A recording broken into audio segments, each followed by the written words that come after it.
Good day, global citizens. Welcome to another episode of Dr. Fajembola'S Opinion. This is a platform where research meets understanding and legacy. I know on this platform we've discussed different types of medicinal plants, and today we will discuss another medicinal plant, which is Moringa. Moringa is a widely used medicinal plant globally, well known and well acknowledged medicinal plant globally. And in Nigeria, we use it for many things. I've seen moringa juice, I've seen moringa salad, different things that moringa is used for. So today, basically, we are going to look at the relationship between moringa and urinary tract infection. I know urinary tract infection is a household discussion. Everywhere people are talking about urinary tract infection. So we'll know more about, not just more about urinary tract infection today, but we'll know its relationship with moringa, how moringa helps in its management. This is an interesting research when I first saw it, and I can't wait to learn as you also learn from our guest researcher today. So please do me the honor of welcoming Mr. Osheku Isiaka Zakari. Welcome, sir. Thank you very much, Azeezat. It's my pleasure. It's my pleasure. It's an honor to have you on this platform. Thank you so much for accepting our invite. You're welcome. So let's quickly go through the profile of Mr. Osheku Isiaka Zakari. He is a global health expert, researcher, and leader whose work focuses on infectious diseases, health economics, health systems management, and digital health innovation. His professional mission centers on advancing evidence-based policy, strengthening health systems, and improving healthcare delivery in low and middle income countries through research, innovation, and capacity development. He is the founder and president of the Digital Innovation School of Health, a platform dedicated to advancing digital transformation and research capacity in global health. Through this, he led the Global Health Data and Artificial Intelligence Fellowship, empowering over 40 healthcare professionals with advanced competencies in global health research, data analytics, and the application of artificial intelligence for health system strengthening. Mr. Zakari is also a founder of the Primary Healthcare Initiative Africa, a non-profit organization committed to advancing strong, resilient, and equitable primary healthcare systems across Africa. His work integrates infectious diseases, primary healthcare, health policy analysis, economic evaluation, and digital innovation to support data-driven decision making and improve population health outcomes. A lifelong learner and scholar, Mr. Zakari is currently a PhD scholar in health economics, management, and policy at the Global Health and Infectious Disease Control Institute. He holds multiple advanced degrees, including a Master of Science in Public Health, Master of Science in Medical Microbiology, a Master degree in Health Economics, a Master of Business Administration, and an Executive Master of Business Administration, in addition to a BSc in Microbiology. A very beautiful profile. Very, very beautiful profile. Um, um, when minus the masters, when I saw, because on LinkedIn, you're my connection on LinkedIn, when I saw you started your PhD, I was impressed. But then I asked why, because in this generation, many people want to go for their like the masters. They can, some people can bear that, like, okay, I want to do it in Nigeria instead of going out PhD. Why? What was the decision? What made you make the decision of doing your doctoral degree in Nigeria, or do you plan to do like more doctoral degrees outside Nigeria? Because in this age now, people are just like going out to do their doctoral degree. Why insist on doing it in Nigeria? All right. Thank you very much, Dr. Abimbola. Is that honestly, it's a privilege and honor to meet you today. You're doing such a very fantastic job. I've seen a couple of the works you've done, and I was privileged to hear your name even before this day. I think the on the platform where I first heard your name was from West African Institute of Public Health, if I'm not mistaken. Oh no, West African Institute. That's the place. That's the place where I got Okay, popular. good. That was when I first heard of your name, and I was like, wow. So kudos to you. Kudos to what you're doing. Coming back to the Thank you. question, why I decided to do a PhD here in Nigeria. And the reason is simple. For me, I'm a family man. And at the same time, I cherish being around my kids. I cherish being around my home, even though I've made quite a number of attempts to see how I could do a PhD abroad. But most of the opportunities that were knocking at my doors were not family friendly. They were not family friendly in Understand. the sense that, I needed to go for a very long time and all of that. So for me, I just can't afford to be far away from my family. And that's the more reason why I felt okay. In Nigeria, we have quite a number of places where you can also have a PhD. In fact, Exactly. most of the degrees I've done, apart from one, which was a US based institution, the others have been in Nigeria. And I'm very proud about that. So that's the reason. Thank you. That's a very, very strong reason, by the way. And I really understand you being a family man, not wanting to be separate from your family. That's a very strong and very valid reason. I wish you success in your doctoral degree. I wish Thank you a very stress-filled doctoral because I've heard many stories about doctoral degrees in Nigeria. How the supervisors twist the students. you. I It's wish you a scary, stress-free. but things are changing as is that. Gone are the Okay. days where we hear of victimization, um, student doing a PhD for 10 years. Things have actually Yes. changed in a There couple was of even a one for 12 years. I saw. I'm like, what are you studying? Please. years.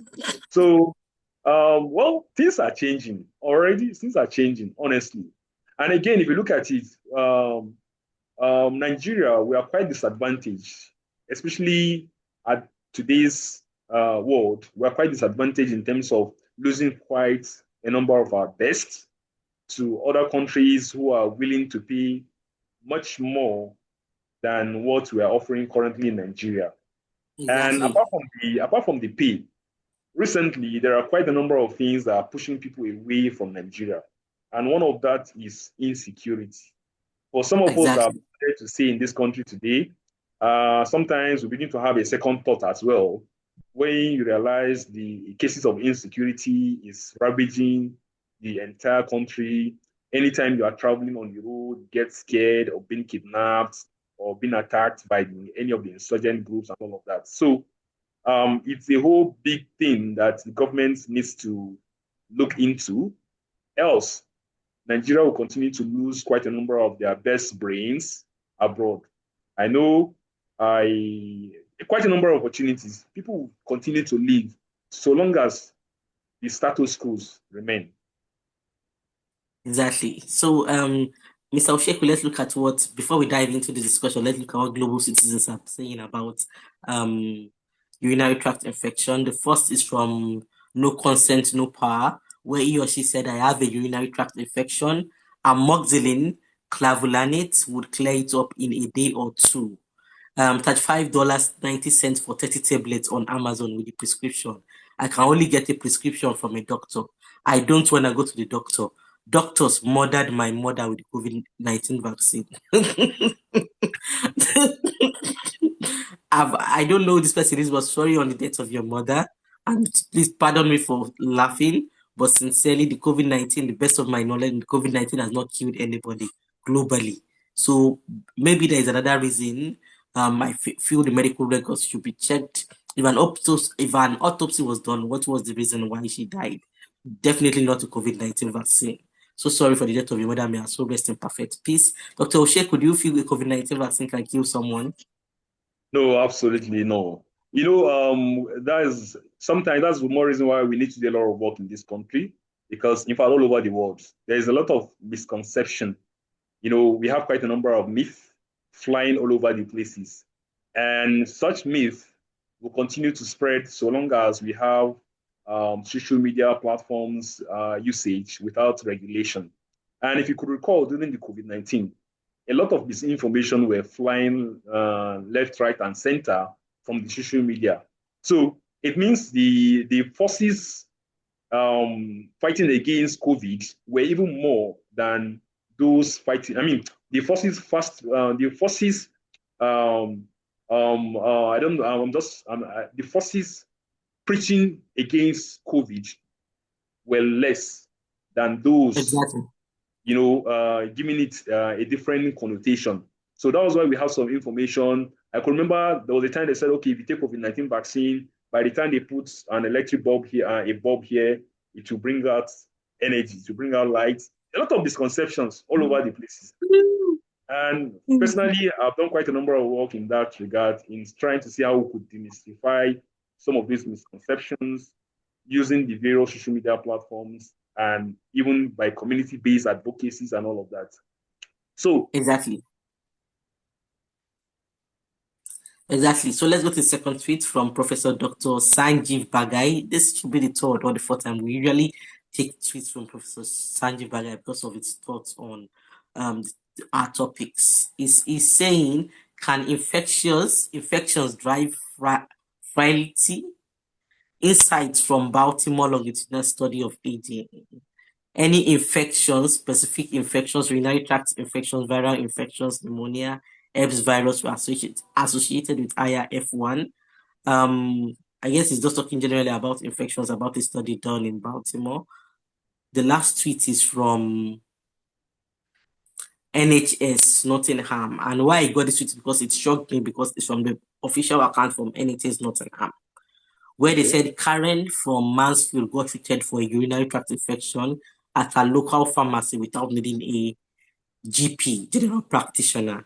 See your pharmacy first for conditions like sore throat, earache, sinusitis, shingles, and impetigo. Age restrictions apply. So I'm surprised NHS are they is NHS advocating for patients to go to the pharmacy before going to the hospital because that's what the tweet is about.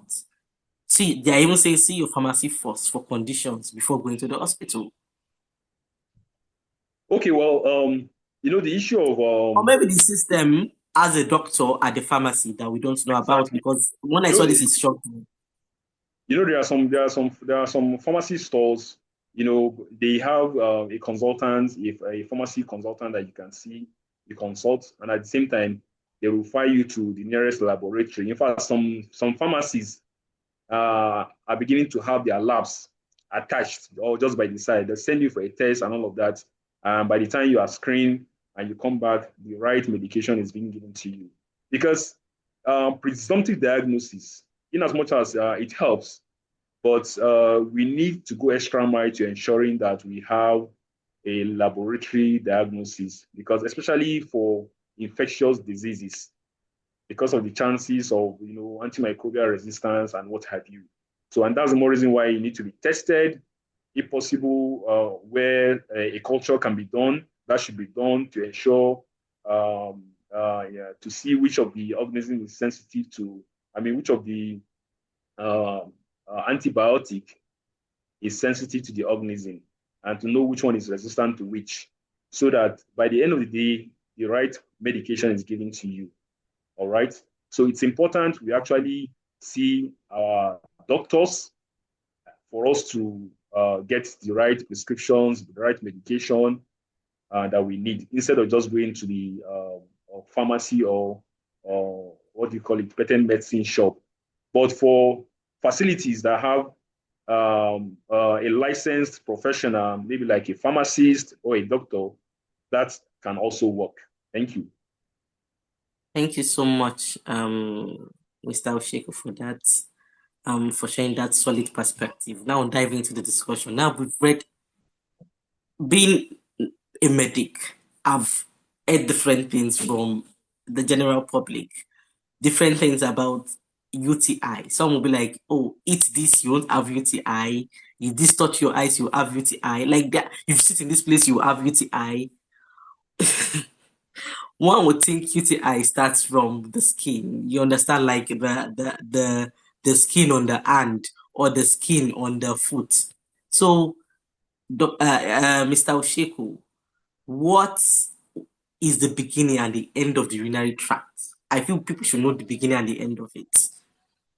Okay, first of all, urinary tract infection. This is an infection that affects the urinary tract. So we need to look at what are the components of the urinary tract. First, you have your kidney. That's where your filtration of blood and production of urine is being done. And by the time your urine is produced, it passes through the urethra. It's two ducts that conveys urine down to the bladder. All right. So the bladder is just like the storehouse where your urine is stored. By the time you have this urine stored in the bladder, then you can now expel this urine from the body through the openings called the urethra. So basically, that's what UTI is. Primarily, you can say it starts from the kidney because that's where the source of the production of urine happens.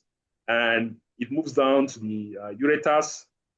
From the ureters, it gets to the bladder where it is stored. And from the bladder, it is emptied via the urethra. So basically, that's the beginning of urinary tract infection, or that's the beginning of urinary tract, basically. Thank you so much, sir. It is worth mentioning that the age of the patient can have an impact from your paper, I'm quoting, can have an impact on the specific infective organism that is present. What should we know Yeah. about this? Because people used to think, oh, UTI is UTI. Now you are telling us from the paper, like it depends on the age of the patient. That means a girl who is 10 years and a woman who is 65 years can have different urinary tract infection based on their age. So what should we learn from this? Okay. Like most, like in all other diseases have what we call predisposing factors. All right. So for urinary tract infection, age is one of the predisposing factors for urinary tract infection. If you look at it, it's a disease. For example, now for children, they are quite very unhygienic because they play on the ground. In most cases, they can even use their hand to touch their genitals and put food in their mouth. They pick up things everywhere. So it's a factor. It affects urinary tract infection.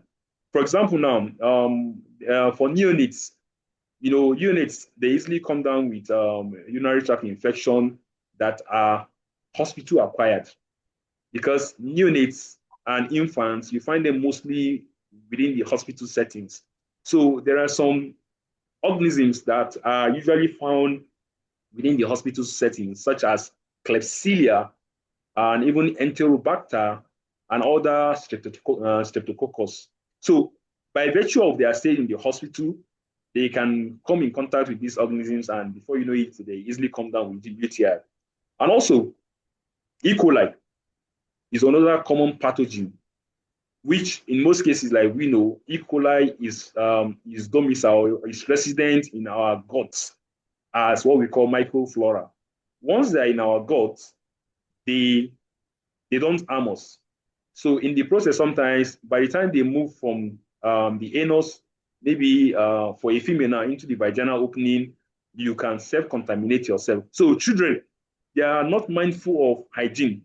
You can see that's where the impact of age has to do with UTI because they're not mindful of hygiene. So that's more reason why they have cases of UTI among children because a child wouldn't know what to do. He doesn't know about hand hygiene in most cases, especially those that are below 5 years and all of that.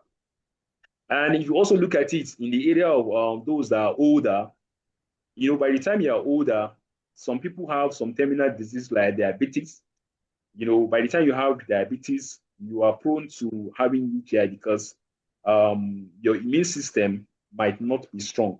If you have a weakened immune system as a result of old age, you can have UTI. And also, there are people that cannot produce urine easily, probably because of enlargement of the prostate. So they don't empty urine properly, and their inability to empty urine allows the urine to stay in the bladder and also give room for bacterial proliferation to occur, which results in urinary tract infection. So that's how age can influence urinary tract infection. I believe you already tackled the next question, which is give us 5 factors that predispose people to UTI. Because people have different things. My 3 sisters had UTI. Me too, I will have UTI. Some people don't know. Some people are just talking UTI, saying things off, but they don't know the risk factors to UTI. So briefly, sir, what are the 5? Please give us 5 risk factors to UTI. Okay, like I just explained now, age is one, so I wouldn't want to go back to it again. Then another thing is also gender. Yes, gender. So there are some diseases that are more prevalent in female and than in male. A very good example is UTI. By virtue of the female's anatomy, you know, the distance between the vaginal opening and the anus is very short, which is less than about 4 centimeter. And if you look at the vaginal opening, the vagina is open. So like I said, we have a lot of millions of E. coli in our guts, which are there as microfloras. They don't harm us once they are there. So for women that have a very poor washing, that cannot wash properly, some wash from back to front. Washing from back to front, it means you are self-contaminating yourself by introducing E. coli into your vagina. And once E. coli comes into the vagina, it's motile. It begins to move upward into the urinary tract. UTI has some appendage, which we call pili, that makes it more pathogenic. It increases its pathogenicity by its ability to attach to the walls of the urethra and in the bladder in such a way that they are not easily washed by urine. So they remain there. All right. So you could see gender. And also another factor for some that are under catheterization. There are some elderly people that use catheter because they cannot produce urine by themselves unless through the aid of a catheter. So in that process, people like that, their the UTI is more prevalent among such persons. So there are quite a number of risk factors that can dispose one to UTI. Thank you so much, sir. At the beginning, we mentioned that we're talking about the relationship between Moringa and UTI. Many people know many things about Moringa, but not every information that is on in the community is right about Moringa. What are the three myths about Moringa you've come across?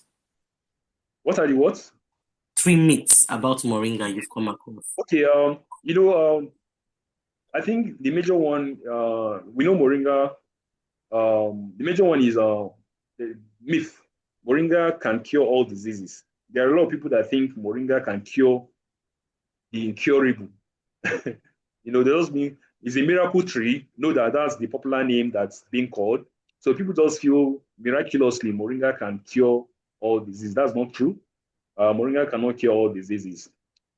Though it has some medicinal properties, but cannot replace clinical treatment. So even though it has a lot of antimicrobial activity, anti-inflammatory activity, antipyretic, and even anti-ulcer, but however, that should be, it's not to say it's going to replace clinical treatment. Clinical treatment is still very much required. So secondly, the second myth associated with Moringa, people believe that those who consume Moringa more, they no, let me see. People believe that the more Moringa consumed, the better the health benefits. That's a myth. It's not always the case. And the reality is that it may even support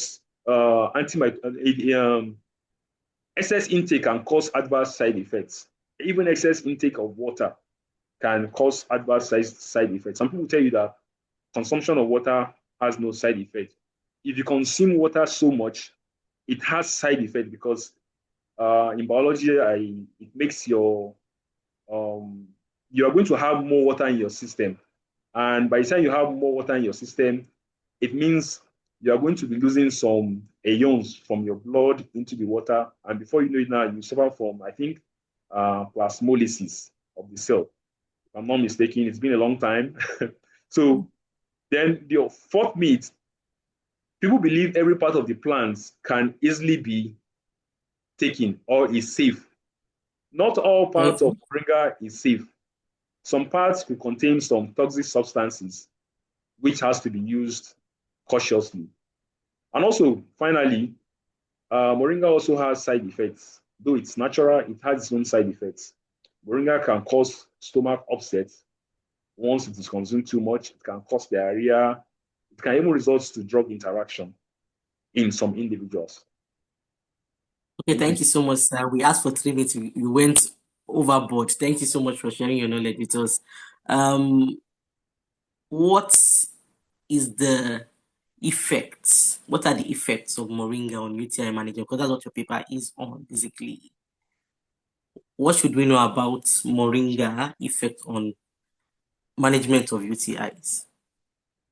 Okay, like I just mentioned, one of the effects, antimicrobial properties. Moringa has quite a number of antimicrobial properties because of the bioactive compounds that are found in moringa. Bioactive compounds such as flavonoids, alkaloids, and tannins, and so many other, which have ability to inhibit bacterial growth. So it has antimicrobial property and also anti-inflammatory effects by reducing inflammation in urinary tissues, antitoxic or antioxidant activity. It helps reduce oxidative stress during infection. And also, you can use it as potential adjunct therapy. It complements conventional treatment, but like I said, it should not replace antibiotics in severe infections. Thank you. Okay. Let's move to the next. Please give me a minute. What was why was the powdered form of moringa? I'm going from the paper now because I realized you used powdered form in the paper. What was the powdered form of moringa used instead of fresh leaves in your research? Because moringa is widely available in Nigeria. And from the paper, I realized people dried it, then grounded it, then used it. I'm like, why did you do that? Why not just the fresh leaves? Okay, the reason why we have to use the powdered form is because, mind you, the moringa, we're trying to extract the phytochemical compounds or the bioactive compounds to know which one specifically has antimicrobial or antibacterial activity against any of those enteric organisms. So it's for the ease of extraction, because by the time you ground the moringa, the surface area is increased so that by the time you mix it with water, you should be able to actually get those components, those bioactive compounds, is to enable extraction. Because if you just put the leaf in water, you're not able to extract those bioactive compounds easily. Let me give you an instance. If you have garlic, for example, now, and you put it in water, and you have another garlic that is grounded, and you put it in water, give them a few minutes. The one that is grounded is going to have more bioactive compounds because the surface tension of that garlic has been increased. So that's basically what is responsible for use of the powder, is to enable easy extraction of those bioactive compounds. Thank you so much for sharing your expertise with us. Um, I usually ask this question to some guest researchers. What are the challenges you face? Because some people, when you say research, when they see the work, be like, oh, it's easy. They just did their own work. There is no big deal. They know that there are some challenges, and it's different from research to research. What are the challenges you face during this research? Honestly, part of research, like we are involved in bench work in medical microbiology. Number one is the issue of funding, because those materials, all those agar that you use, all those petri dishes, they are quite expensive. So if you're not financially buoyant, you are going to have a lot of problems. And some research may lead to molecular analysis. And if you don't have resources, that's also a problem. And one of the challenges that I faced during the course of this work has to do with difficulty managing UTI isolates. in the process of trying to like culture these isolates in the lab, imagine after preparing what you need to prepare and you put them in the lab, and all of a sudden, it is expected that after 48 hours, you come to monitor the growth of the organism, and you realize there was a power outage and there was no any standby generator to prevent those from contamination and all of that. So in the process, if that happens, you end up losing the whole thing because the whole petri dishes or plates would have become contaminated as a result of power outage. So it's a big challenge carrying out research in Nigeria, especially research that has to be benched. Then another issue, of course, is standardization of Moringa dosage and preparation. So, and also participant compliance and follow-up challenges. All these are challenges that a lot of researchers faced. Thank you. Thank you so much for that, Mr. Zakari. What are the health dilemmas we can get from UTI? Come again. The health dilemmas. What are the health dilemmas we get from UTI? Okay. First of all, one of, like I said, I talked about antimicrobial resistance. Yes. Antibiotic resistance due to misuse or overuse of antibiotics is a very big challenge on infectious diseases. A lot of people, by the time they take antibiotic that is prescribed maybe for 1 week, and after taking it for 2 days and they get better, they don't complete their dosage regimen simply because they felt they were better. So that gives room for antibacterial resistance or antimicrobial resistance. So, and some people just take, maybe a doctor prescribes you take 500 milligram of, let's say, ciprofloxacin 2 times in a day, and somebody will just say, me, this Cipro, one tablet no go do me, they work, my blood strong faster. Things like that. So you, on your own now, you're not doubling the, the prescription that the doctor has given you. So all this results to resistance. Then another issue has to do with wrong diagnosis or self-medication.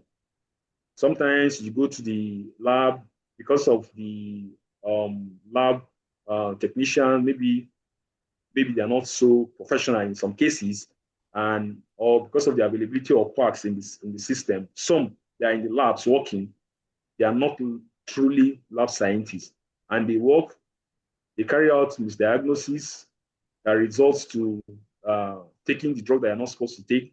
So delayed diagnosis or self-medication also contributes. Some people, once they have UTI, they simply just go to the chemist, give me penicillin, and they take it. It was my neighbor that prescribed this. The last time he or she had UTI, that was what she took, and it worked. So all these are issues. Then, of course, the economic burden. The economic burden, people don't like going to the hospital because of finance, because they cannot afford to pay. They cannot afford to pay for screening. They cannot afford to pay for lab tests. And that's the more reason that brings me to the issue of health insurance now.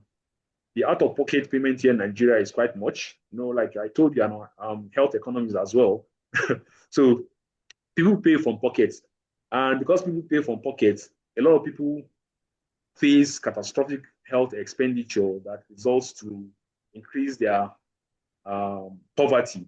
So I would really want a situation whereby we have more people enrolled into health insurance scheme in such a way that they don't have to pay from pocket.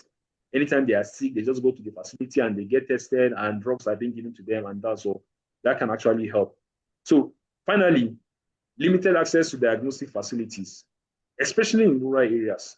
Some rural areas don't even have access to even standard hospitals. Some of the PACs, they are just like glorified, building, just mushroom buildings. They don't have a lab. They don't have a pharmacy store and all of that. So all these are challenges that affect urinary tract infection. Okay, thank you so much, sir. I know you discussed extensively at the beginning on Moringa, and also when you were giving us myths on Moringa.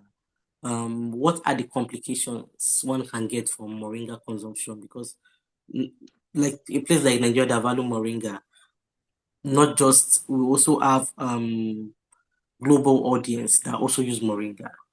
So what are the complications they can get from overconsumption of Moringa or from Okay, consuming Moringa? Not even overconsumption, from consuming Moringa. okay. Consumption of moringa sometimes comes with gastrointestinal disturbances, which can result to you having nausea or diarrhea, and there could also be possible interaction with medications. Like I told you, sometimes this moringa can interact with some medication. So, and also hypertension, or those that are having low blood sugar in excessive intake. So, if you are suffering from low BP, it is not advisable you take moringa because moringa has the ability to lower your blood pressure. So why are you taking moringa? So and also moringa is anti-diabetic as well. So if you have low sugar, it means you don't have to take moringa because it can also lower down your sugar level. I mean, if you are uh, um, what's the time? What's the time? I'm just trying to recall the time when somebody has low sugar. Um, hypo. Um, Well, I, wait, what is it? I can't remember that. Hypoglycemia. Yeah, thank you. Hypoglycemia. If you have hypoglycemia, please don't take moringa because it will lower down your sugar more. Okay. That's all. Thank you so much for taking us through the complications one can get from consuming moringa. Ethnomedicine. If you have, if I'm asked about ethnomedicine, I will tell you ethnomedicine is the future. Ethnomedicine is actually the basis and is the foundation of medicine globally. But I want to know your perspective. Where do you see ethnomedicine? Because about two or three, you'll be the third or the fourth person I'm bringing on this platform that is speaking on ethnomedicine. And you cannot ignore ethnomedicine because every day we consume food. Food itself is medicine. So where do you see ethnomedicine in global health in the next decade? Okay. First of all, ethnomedicine, should I say, is the future. Is the future in the sense that we need to go back to our herbs as much as possible. We're looking forward to seeing integration with conventional medicine, and that's already happening in far Asia, in places like China. So there has to be integration. We don't have to see them as quacks. We don't have to see them as not being professional. There is a need to integrate conventional medicine with the use of herbal medicine. And also, we can increase scientific validation of traditional medicine plants. We should work to see how they can be validated. We can work to see how they can be standardized in terms of dosage regimen, how it should be consumed, in terms of it's important that it's been done. Okay. And another thing again, it can help in greater policy recognition in primary healthcare system, especially in low and medium income countries. This is an opportunity to see how we can have policies that can integrate ethnomedicine into the primary healthcare system. Because in Africa here, particularly, we have arable lands, we can grow a lot of these plants, we can grow a lot of these herbs everywhere. The we can begin to like teach people, okay, if you have a home, try as much as possible to have a garden where you plant like moringa tree, where you can plant a lot of things. You can plant lemongrass, all those medicinal plants. You can plant them in such a way that you can frequently use them because it has proven to have some antimicrobial activity, anti-inflammatory activity. It helps a lot. It's someday like moringa, lemongrass. It even has anti-malaria activity. So by the time this is fully integrated as a policy, which is being cascaded to the primary healthcare level, it's going to go a long way in curbing or in the management of a lot of infectious diseases. And that is very easy to do. And another part, again, finally, I see the economy of Africa flourishing once that is done because of our advantage.